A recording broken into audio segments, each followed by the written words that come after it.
Right, so die pekanneut oes besigheid is in, hoe sê hulle, full swing. Ek is hierso by SA Pekans se Boeredag. Ek praat met Alfons. Hy gaan ons meer vertel net wat is op hierdie stadium in die wêreld aan die gang, hoe lyk die goeders en hoekom gaan SA Pekans vir jou waarde toevoeg tot jou produk? So kom ons luister. Alfons, hoe gaan dit? Goed met jou, Choppie. Nee, wat doodstil rustig. Okay, eerste ding net gou baie vinnig. Ons sit in 'n interessante posisie in die wêreld met 'n klomp dinge. Ek dink daar's soveel goed wat gelyk besig is om gelyk te gebeur dat ek wil nie volstrysmentaliteit inneem en net my kop in 'n gat druk en as ek hom uittrek, hopelik is alles hier stof gaan lê. Sê gou vir my eerste ding wat ek wil weet is Amerika en China, hierdie studiewilling wat hulle het, hoe beïnvloed dit die pekanneutbedryf? Choppie, positief en negatief. Jy moet onthou die 30% duty maak dat Amerika kan nie uitvoer China toe nie, dit kos 30% meer. Maar die 30% duty tussen Amerika en Mexico maak dat Mexico kan gaan uitvoer China toe. Ja. Wat weer negatief vir ons is. So dis nie net 'n positief nie. So as ek in kort kan sê dit het basies geen effek op ons nie, want as meer druk vir Mexico uitvoer China toe teen ons, want dit kos vir die Amerikaner 30% duurder om Mexico in te bring. Jy verstaan? So dit maak dat dit kon onstabiliteit gemaak het, maar gelukkig vir die pekanneutbedryf, dit het nie 'n effek nie. Die pryse is sywaarts en ek was baie benoud op 'n stadium, want as Mexico gaan damp het in China, dan ons pryse geval. En sê gou vir my, is dit nie maar net een van daai, ek wil amper sê goed as want almal het nog heeltyd gevra, luister, gaan die pekanneut se bodem nie uitval op 'n stadium nie en hierdie is nou een van daai goed wat kom ek sê wat hier van die kant af kom en tog die afgelope paar jaar blyk dit dat die pekanneut 'n relatiewe stabiele bedryf is.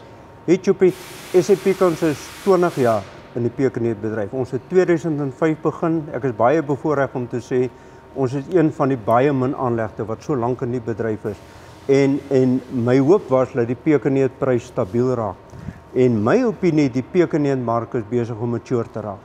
As jy het gesien op vanoggend se Boeredag, die verwerkingsaanlegte wat in China daarso is, hulle koop nie meer indopneute nie, hulle koop indopneut om te kraak en gekraakte neute, kern, te verkoop. 60%, 70% van ons neute wat China toe gaan in 'n kernmark in.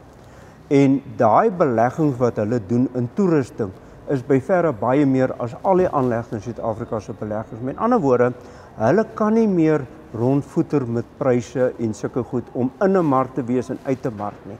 En die ander ding wat hulle nie wil hê nie, is hulle wil 'n stabiele prys hê en 'n toename in aanbod van Suid-Afrika. En dis wat ons doen. Ons groei elke jaar met 'n 5 of 'n 7000 ton. En dis presies wat hulle wil hê. Is ek reg as ek dit sê, dit is die stabiele aanbod van neute het belangriker geraak as die bietjie wat hulle ons kon speel op prys op af die kant toe, daai kant toe. Dit is nou vir hulle belangriker want hy maak in elk geval meer geld aan sy retail kant as wat hy ons aan die insetkant rondneem. Ja, Choppie is 100%. Daar's al een ander punt wat ek regtig die pekanneutbedryf wil krediet gee. Ons het met die beste produsente en moenie die verwerkers weggooi nie. Die Suid-Afrikaanse verwerkers lewer 'n hoë kwaliteit. SA Pekans is een van hulle, maar daar's baie ander verwerkers wat goeie kwaliteit lewer in China. En dis wat Mexico nie kan doen nie. Mexico het nie die kwaliteit verwerkers wat ons in Suid-Afrika het nie. So dit beteken nou net die ouens weet, luister, ek soek 'n Suid-Afrikaanse neut, want ek weet ek kry hom op 'n betreklike standaard. Ja, maar omdat hulle beter kwaliteit toerusting aan die kant kry, raak hulle ook finietjie. Met ander woorde, hulle wil nie 'n gemengde neut in 'n sampel hê nie, want hulle kraak spesifiek Wichita wat 'n sekere dopsterk het of Choctaw wat 'n sekere dop. So hulle kan nie meer neute gemeng kry nie.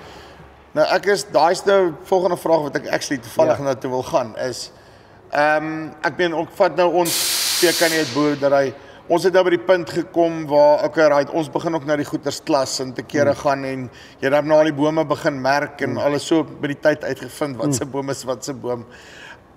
Betaal dit vir my as boer om eerder vir jou, hoe soek jy my neute, wil jy hulle die mekaar hê of soek jy eerder hier's Wichitas, hier's Choctaws en dalk nog 'n Saisok indien moontlik? Choppie, dit wat nou besig om te verander, gaan in die volgende 10 jaar dieselfde bly. Bedoelende, die produsent moet sy neute suiwer per cultivar lewer. 100% suiwer, dis onmoontlik, ons boer almal. Maar jy moet ten minste 90% suiwer heel goed lewer. Maar 'n ronde neut en 'n lang neut kan 'n ronde neut en 'n lang neut moet jy by, want as hulle bymekaar is, dan moet jy moet onthou, hier sit ons, daai een aanleg agter jou doen 5 tonne uur, hierdie aanleg hierdie kant doen 10 tonne uur. So ek kan nie 15 tonne uur 'n enkele neut, ronde neut uithaal en die goed. Ons het nie die tyd om dit te doen. Dis die simpel beginsel van jy werk op 'n produksielyn. Ek het 'n produksielyn. Vir die produsent om te klas in sizes beteken vir my niks. Want al bring jy hom geklas in jou manier van klas hierin, ek het hom in elk geval deur my aanleg sit, want ek moet rekenskap gee presies vir watter count het ek in watter container. Ek hoor jou. Maar lang neut en ronde neut, daai tipe van goeders moet ons help ek jou baie. Lang reed, ronde neut uitmekaar, dis die produsent se werk. Ek kan dit nie doen nie, want as ek dit moet doen, dan gaan dit oneffektief wees en ek gaan vir hom 'n premie vra daarvoor. So daai gedeelte van die waarde toevoeging, dit moet die produsent doen. Die res van die waarde toevoeging, dit sal ons doen hierdie kant. Sê vir my, en dan net vir interessantheid, want hier is die goede wat my brein heeltemal breek.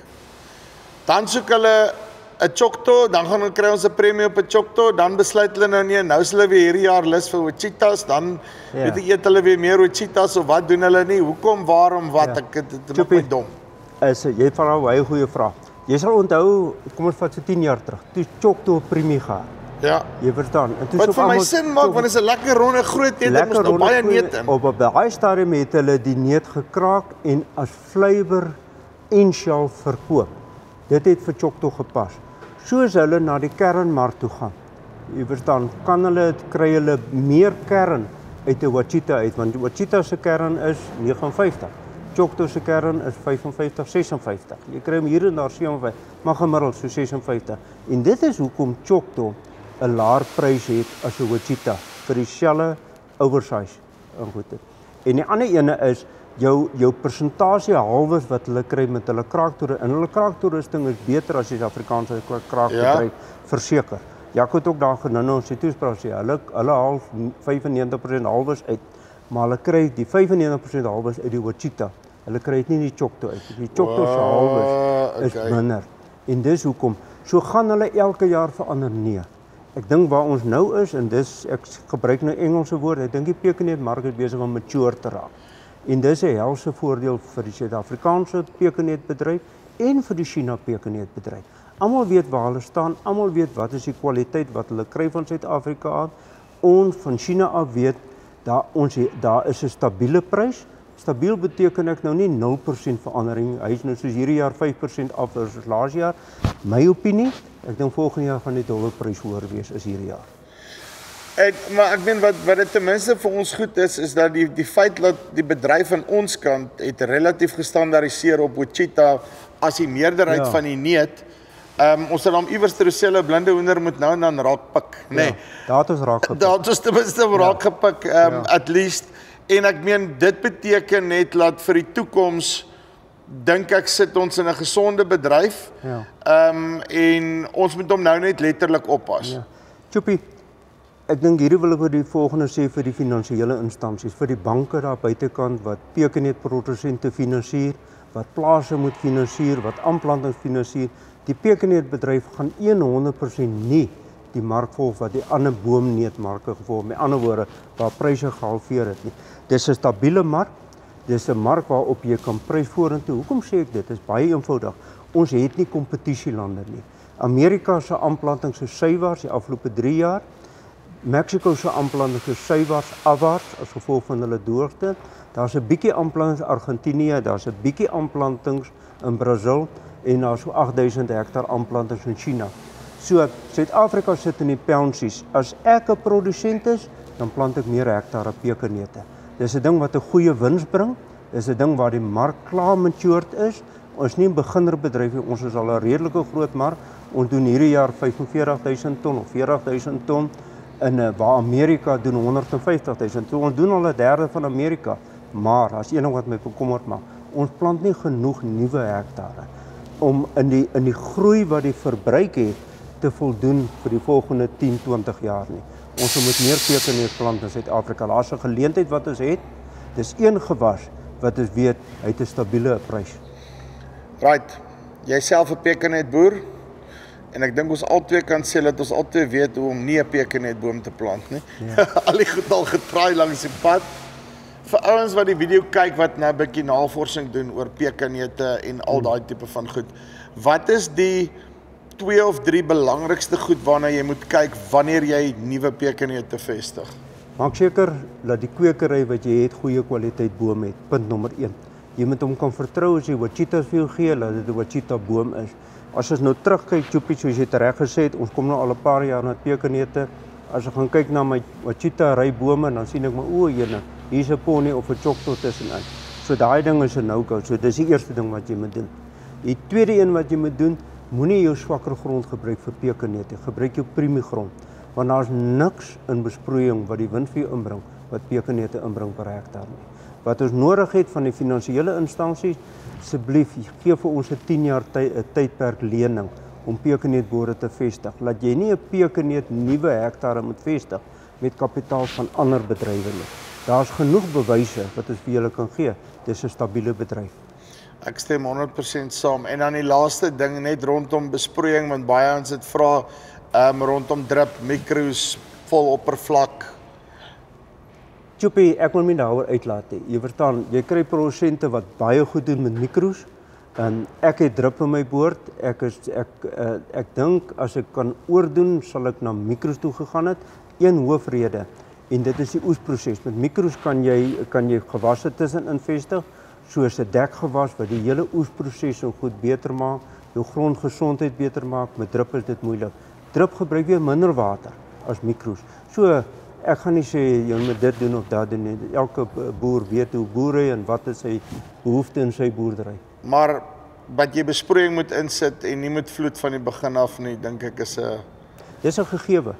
Jy verstaan, omdat pekanneute vir jou 'n goeie inkomste gaan bring, moenie spaar op daai tipe goed nie. As jy hom plant, doen hom reg. Doen hom die ultimate, doen hom reg. Jy gaan dit die voordeel kry vorentoe. Uitstekend. Alfons, dankie baie. Raai, dit is Alfons Visser hierso by SA Pickens se Boeredag. Okay, baie belangrik. Ek dink, en ons is nou al deur die skool, en hoe daai een nou gesê, as hy trekker waar pekanneute inry en hy kry die check, dan voel hy sommer skuldig oor hom, nee, want teenoor milies en daai tipe van goed, maar dit is waar jy wil wees. So definitief langtermynbedryf, ek praat uit ervaring uit, jy kan in hierdie bedryf belê. Belangrik, regte boom, maak seker dat jy op die regte grond plant en daai besproeiingskomponent, nê. En dan cashflow, baie belangrik. So die banke asseblief, ja, help ons bietjie met hierdie ouetjie. En dan as jy belangstel om jou pekanneute by SA Pickens te lewer, bring vir hulle 'n sampel en dan gaan hulle vir jou lekker gradering gee, nê. Dis die van Farm Spice af. Linkie bo of hier onder. Tot volgende keer. Groete.